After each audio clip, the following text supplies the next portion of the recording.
Welcome to Northwest, a Unitarian Universalist congregation. I'm Alex Myers, your high priest for today's ritual service.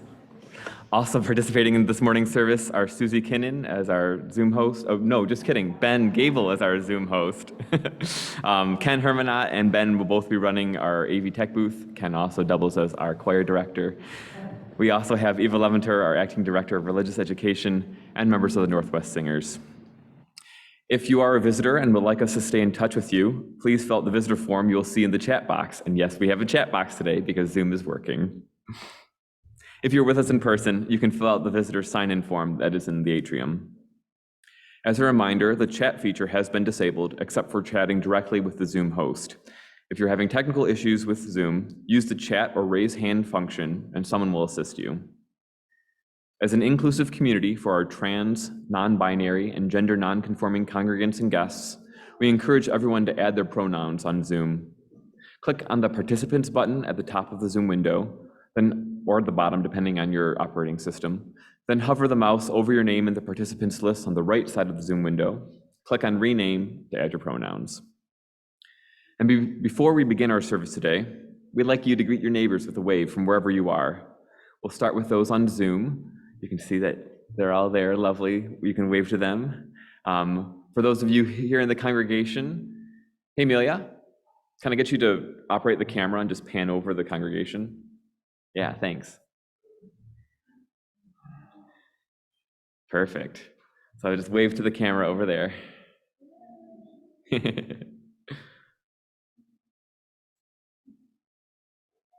Thank you. Good morning, all. We begin our service today with a land acknowledgement. We at Northwest Unitarian Universalist Church acknowledge the original indigenous inhabitants and stewards of the Great Lakes and the land we now call Michigan. This land encompasses the ancestral, traditional, and contemporary lands of the Anishinaabe, the Three Fires people, who also identify as Ojibwe, Odawa, and Potawatomi. We recognize Michigan's 12 federally recognized Native nations, historic indigenous communities in Michigan, indigenous individuals and communities who live here now, and those who are forcibly removed from their homelands.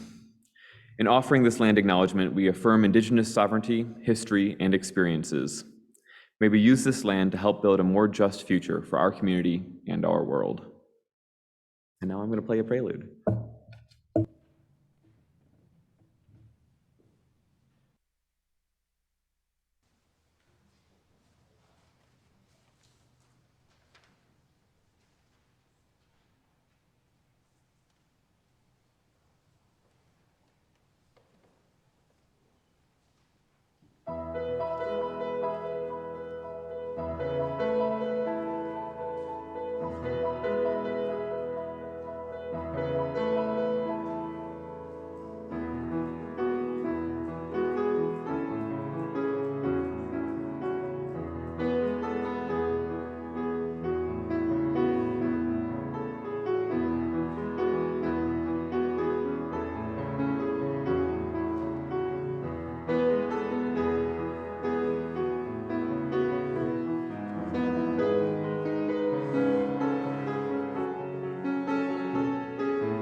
And I thought I was getting my steps in on Easter. Our chalice lighting this morning is called Like the First Hint of Green by Jennifer McLaughlin. As the first hint of green begins to peek through the barren ground, as that little sprig grows into a healthy stem, as that stem grows into a stalk and forms a bud, as that bud slowly opens with each new day to form a yellow daffodil, let us be like that first hint of green, renewed by the warmth of the sun's rays, and ready to emerge with a new energy, ready to face the day. We light this chalice to bring a glimmer of that warmth into our space.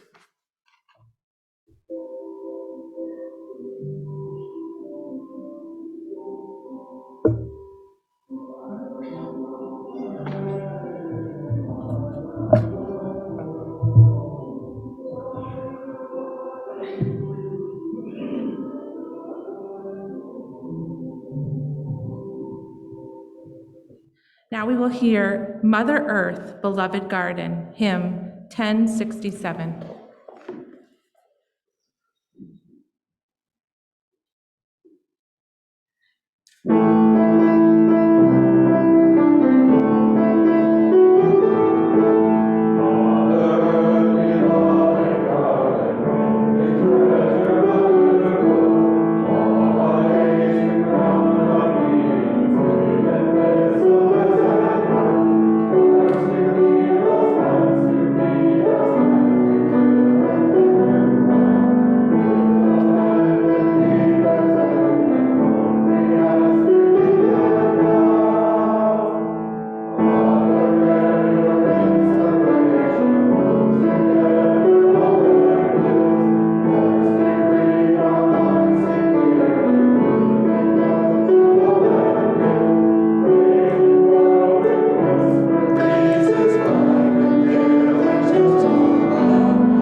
And the Animals Dance the Maypole Dance by Stephen Spitanley.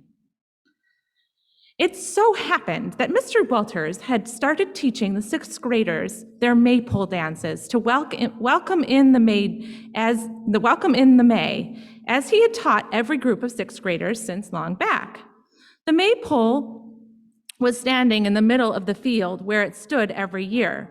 The colored ribbons hung down, and the children held each ribbon and danced around the tall pole. Mr. Walters had them out on the field every morning, and the younger children often watched them practice. The maypole dancing had welcomed in the May every year for so many years, and longer than anyone could remember. The maypole dance helped to make the earth happy and healthy. And then one day, everyone had to stay home and school was shut down. And the maypole stood in the middle of the field waiting for someone to dance around it. The dancing didn't happen, and the animals in the forest noticed, and the birds noticed. The animals were concerned that welcoming in the May would not be celebrated, so the animals came out of the forest and gathered around the lonely maypole in the middle of the field to make a plan of what to do. The animals decided that the start of May would indeed still be celebrated as it had been for so many years. If the children won't be here to dance the maypole, we will do it ourselves, they said. All the birds worked together and began to gather flowers. The red-tailed hawks and the cooper hawks and the robins and the jays, the crows and the ravens and the red-hooded woodpeckers, even the tiny hummingbirds and the finches pitched in. They found many colorful flowers in the big garden near the kindergarten, and they flew far and wide and gathered the flowers from nearby hills and valleys. And they brought them back, the many beautiful flowers, and decorated the maypole. It was as beautiful as it was, and the sun shone upon the birds and the flowers, and the beautiful maypole said, "What are you doing with all these flowers?" The birds replied. No one was decorating the maypole, so we had to gather all the flowers and done all the decorating ourselves, said the sun smiled. Early in the morning, on the first day of May, just as the sun rose over the trees and started to shine in the middle of the field where stood the maypole, and far and wide songbirds began to fly forth, they gathered all together in one corner of the field. And from out of the forest, slowly walking, came all the forest animals. There were mice and squirrels. There were raccoons and skunks and foxes. There were various kinds of lizards. There were coyotes and bobcats and one mountain lion. They peacefully gathered in a great circle around the maypole. Slowly, one of each type of animal came forward and stood in the smaller circle around the maypole. Then a swarm of bees flew through the garden and circled around the birds. The animals slowly stepped forward, and each took a ribbon and slowly stepped back into their circle. There was one ribbon still hanging. All of the ribbons, my animals were silent as they waited. And then, from deepest in the part of the forest, came the oldest, the largest, and the most beautiful forest dwellers. It was the ancient dragon, who had lived in the forest even before the giant redwoods were tiny saplings. She walked like the monarch of the forest, and she was. Her scales were every color of the rainbow, and she ruled the forest wisely since the beginning. Wait, you say there are no dragons? It is because you have never seen one with your very own eyes. This old wise dragon does not want to be seen, so she has not been seen by human eyes since long ago. So do not doubt that this beautiful dragon lives deep, deep in the heart of the forest. She only comes out when she is quite sure that she will not be seen by people, any people. She will allow herself to be seen only when she decides it is time to be seen. And when the dragon arrived at the maypole, she stepped forward and took up the last remaining ribbon. The air vibrated with anticipation, and the birds began to sing, and the bees began to hum, and the dance began. The animals danced, they skipped and they weaved. They weaved in and out together. They smiled and they skipped the laughter, and they weaved some more. First, they danced the sweets of May, and then they danced the tune of Ash Grove. All of the trees watched and swayed in tune to the music, and the trees were dancing in place, rooted in a ground as they are, and the golden morning sun smiled again. The animals danced, and the barbers pull, and they danced the spider web, and in their final dance, they braided the ribbons, and they finished with the birds singing the sweet songs of May. And they finished the last dance. The animals let go of their ribbons. All was still and silent, and so orange and black monarch butterflies fluttered all around the field, just over the tops of the heads of the animals and all of around the maypole. The sun was smiling down on all, and the joy of earth knew no bounds. After a few moments, the birds one by one flew off to their trees, and the bees buzzed back to their hive in the garden. And the animals slowly ambled back into the forest, each heading back to their homes. The dragon, she leapt into the air and flew clockwise 3 times around the maypole, and then she looked up at the sun. The sun and the dragon shared a great big smile, and the dragon flew to the edge of the forest and landed. Slowly she entered the forest and soon disappeared from anyone's sight. All that remained from the wonderful celebration of May Day were the footprints of the animals on the ground around the maypole and the great joy of earth and the sun. Maybe those footprints will still be there when you look for yourself and with your own eyes. And now we will hear Hope is Like the Wind, choir anthem by Ruth Eileen.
Like the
We will have our youth join together to do some May Day activities.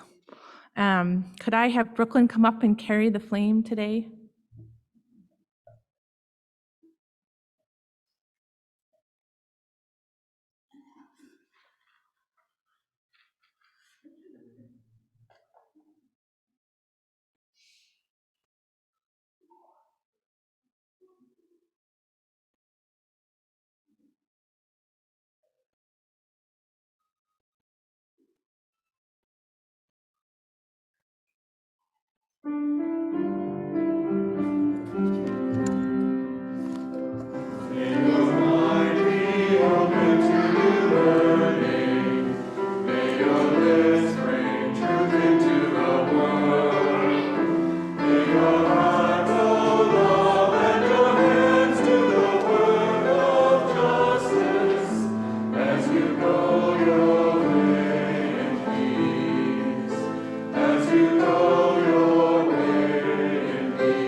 Every week, there we go. Every week, Northwest shares 50% of our plate collections with a local charitable organization. This month, we are sharing with the Southfield Emergency Needs Fund. Their goal is to help residents overcome personal hurdles to achieve a satisfying and productive quality of life. Human Services is a division of Southfield Community Relations.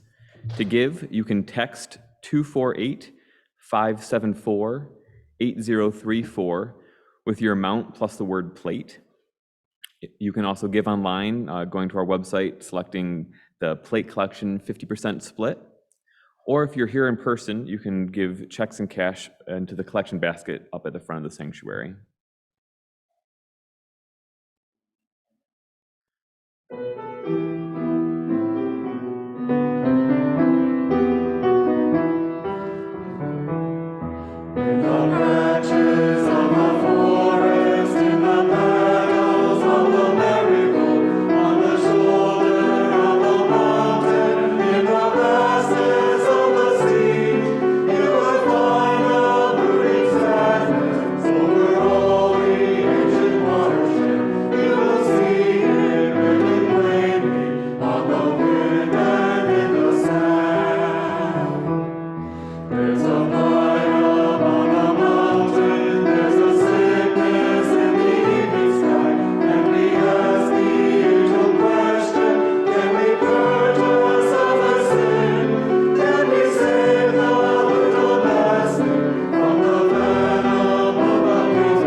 Elements from Witches of the Craft.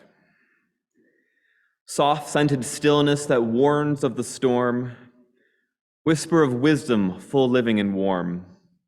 Breathe into us wonder at all we may know. Welcome, wise wind, from wherever you blow. Bright spark of courage, blaze of desire, the passion for change is a wild, raging fire. Kindled by will, it burns in our veins. Welcome within us, our hearts are your flames. Power of water, power to feel, rising within us, ancient and real. Soothed into softness or tossed to extremes, welcome wild waves from the depths of our dreams. Mother in waiting, child in the womb, newly strung thread waits the night on the loom. Earth that we come from, earth where we go, welcome as you welcomed us long ago. I want to begin my sermon by apologizing if my last couple of services have given you some spiritual whiplash. The intersection of Catholicism and paganism is more of an overlapping Venn diagram than people think. However, I promise to make this brief and as unlike a traditional service and sermon as much as possible. Today, we gather to celebrate Beltane, one of the 8 fire festivals of the pagan wheel of the year. Beltane, along with Lunasa, Samhain, and Imbolc, make up the lunar fire festivals, and it is appropriate that this weekend is also the new moon and a partial solar eclipse yesterday. Beltane, or May Day as it's also known, marks the midpoint of spring and a time where the veil between the worlds is thin. Not in a celebration of death like Samhain, but in the creation of new life. This is traditionally a ritual of roaring fires, raucous behavior, adult beverages, and activities. But it also has a softer side. I was able to celebrate our raucous roaring fires last night, and today I'm here to celebrate the maypole with you all. After the service ends, the children from religious education and those adults who are interested will gather around outside and dance around a maypole. This pole is traditionally made from a sacred wood, but we're modern, and our maypole is PVC. It still came from the earth, though. This PVC is part of an irrigation project from our yard. I like the kind of symbolism of bringing the water through the earth and now being raised in the maypole. So don't worry, it didn't ruin anything to use it. It was something that we'd already removed. The celebration of the maypole, the earliest recorded maypole celebration, comes from the British Isles in 1350 BCE. And while we're not entirely sure what the purpose of the ritual was back then, it has evolved through the ages to become a symbol of spring, fertility, and new growth.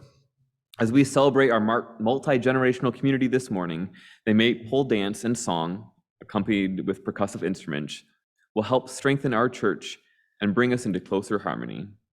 However, since we're not all able to celebrate Beltane physically together, I would like to present a meditation for everyone to still share in the spirit of Beltane together. It comes from Yucca Olditer.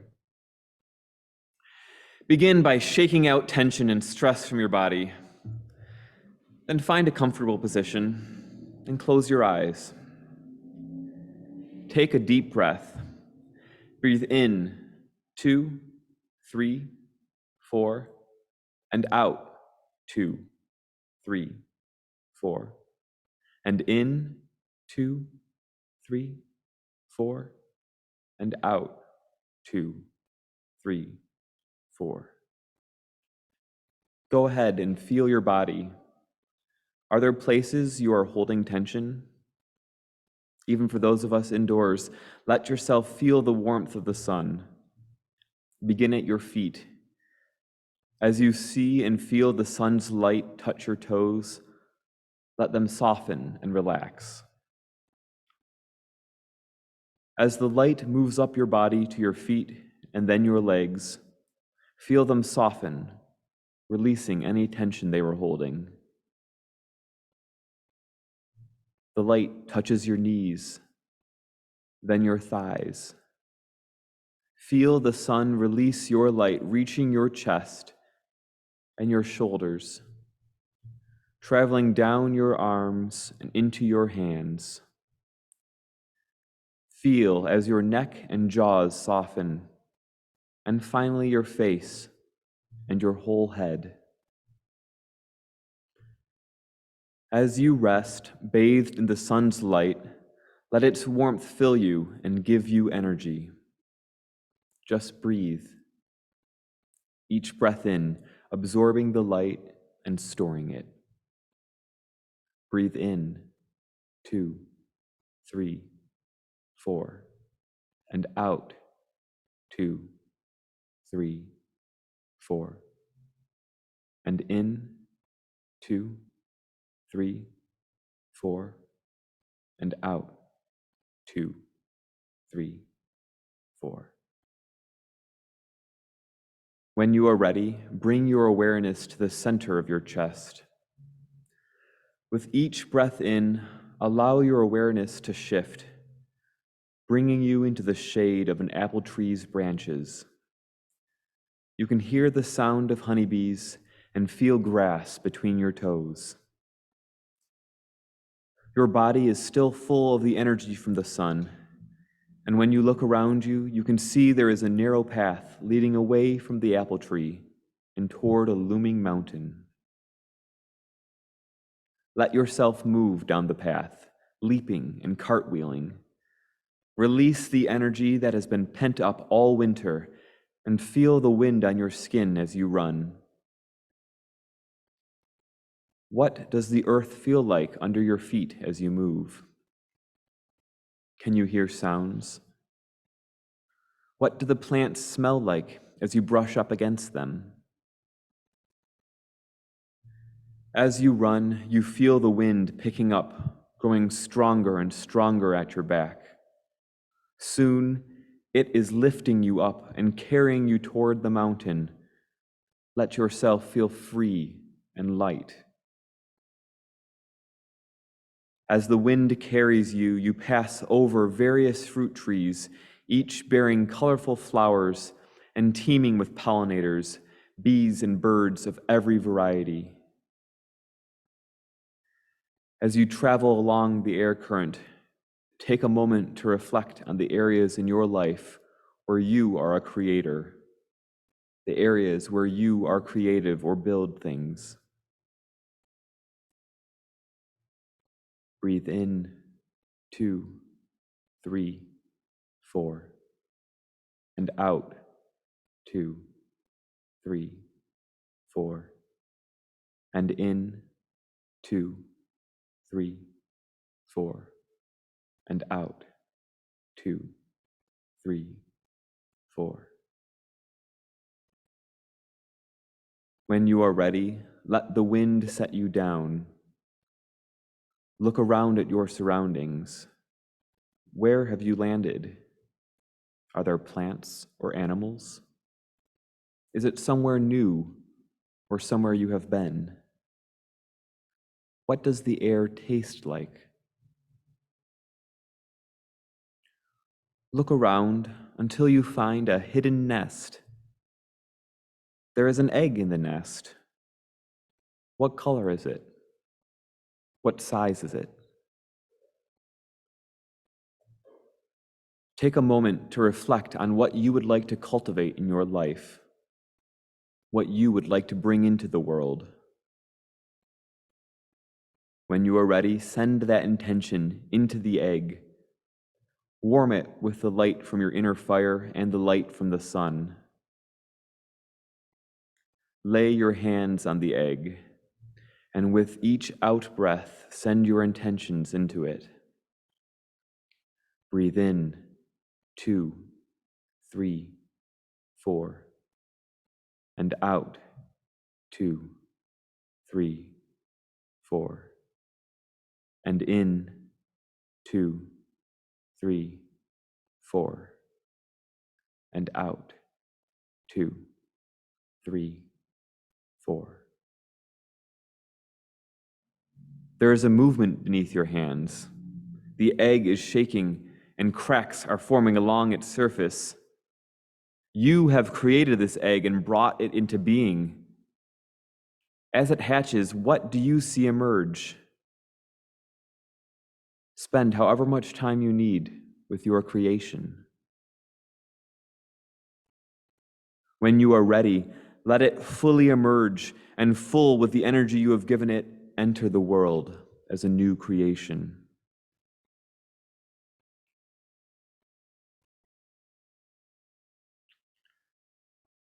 When it is time to return to your body, turn and look at the mountain.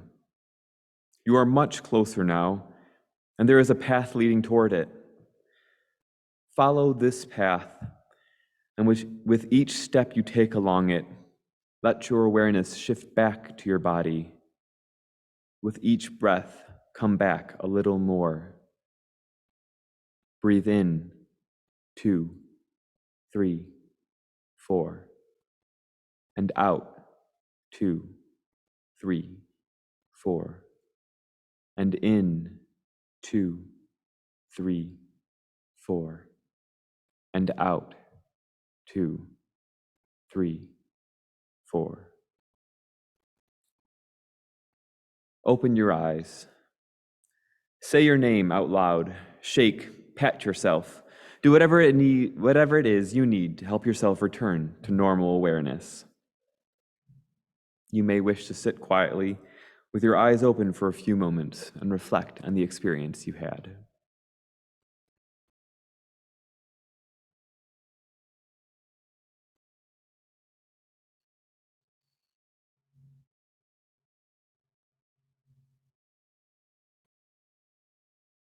And now the choir will sing our closing hymn, number 1028, The Fire of Commitment.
Our closing words are the charge of the goddess from Witches of the Craft. I am the harmonious tune of the songbird and the laughter of a gleeful child. I am the bubbling sound of the running brook and the scent of flowers wild. I am the floating leaf upon the breeze and the dancing fire in the forest glade. I am the sweet smell of rain upon the soil and the rapture of passion when love is made. I am the germination of seed in the spring and the ripening of wheat in the sun. I am the peaceful depth of twilight that soothes the soul when the day is done. I am found in the twinkling of an aged eye and found in the birth of a newborn pup. Yes, birth and growth and death am I. I am the gracious earth on whom you sup. I am your sister, your mother, the wise one. I wrap you gently in the warmth of my love. That which you seek you shall find within, not without, not below, not above. Remember always, my children, be reverent, be gentle, loving, and kind to each other, and hold sacred the earth and its creatures. For I am the lady, creatrix and mother.